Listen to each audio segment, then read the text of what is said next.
Tollywood star director దర్శకధీరుడు రాజమౌళితో cinema చేయాలంటే అంత easy కాదు.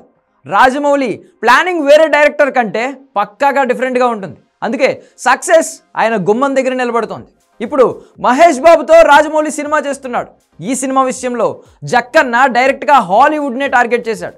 హాలీవుడ్లో పాగా వేయడానికి ఈ సినిమాను వాడుకోవాలని ఒక పక్కా స్కెచ్తో అడుగు పెడుతున్నాడు. RRR సినిమాతో హాలీవుడ్పై గురిపెట్టిన రాజమౌళి ఆ తర్వాత ఆస్కార్ కొట్టి తాను ఏంటి అనేది ఇండియన్ సినిమాకు ప్రూవ్ చేసుకున్నాడు.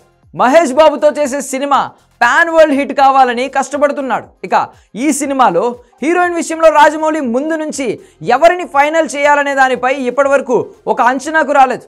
అయితే గ్లోబల్ స్టార్ ప్రియాంక చోప్రాను సెలెక్ట్ చేసినట్టు కొన్ని రోజుల నుంచి వార్తలు వస్తున్నాయి. ఇప్పుడు వాటిని నిజం చేస్తూ ప్రియాంక హైదరాబాద్లో ల్యాండ్ అయింది. చిలుకూరు బాలాజీ టెంపుల్లో దర్శనం కూడా చేసుకుంది.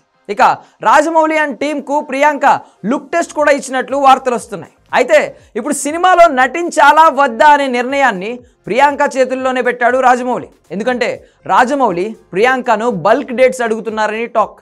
దాదాపుగా ఏడాది పాటు ఈ సినిమాకు డేట్స్ ఇవ్వాలని ప్రియాంక చోప్రాను రాజమౌళి అడుగుతున్నట్లుగా వార్తలు వస్తున్నాయి. ప్రియాంక చోప్రా ప్రస్తుతం బాలీవుడ్ హాలీవుడ్ సినిమాలతో బిజీగా అమెరికా ఇండియా తిరుగుతోంది. హాలీవుడ్ అవకాశాలపై గట్టిగానే ఫోకస్ పెట్టింది.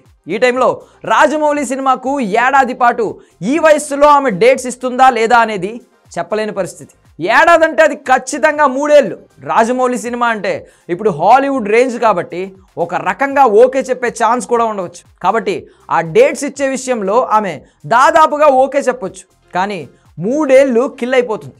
ఇక ఆ డేట్స్ అంతకు ముందు ఎవరికైనా ఇచ్చుంటే మాత్రం ఖచ్చితంగా ఇబ్బందే. ఈ సినిమాలో నటించే నటులందరి డేట్స్ను రాజమౌళి ఇలాగే అడుగుతున్నారట. కాకపోతే ఇక్కడ షూటింగ్ షెడ్యూల్ ఇంకా ఖరారు కాకుండానే డేట్స్ అడగడం, దానికి తోడు రాజమౌళి చాలా స్లోగా సినిమా చేస్తారనే ఇమేజ్ ఉండడంతో యాక్టర్స్లో కాస్త భయం మొదలైంది. హైదరాబాద్లోని అల్యూమినియం ఫ్యాక్టరీలో ఒక సెట్ ఇప్పటికే ఏర్పాటు చేశారు. అక్కడే షూటింగ్ కొంత పార్ట్ కంప్లీట్ చేసి ఆ తర్వాత ఆఫ్రికా వెళ్ళే ఛాన్స్ ఉంది.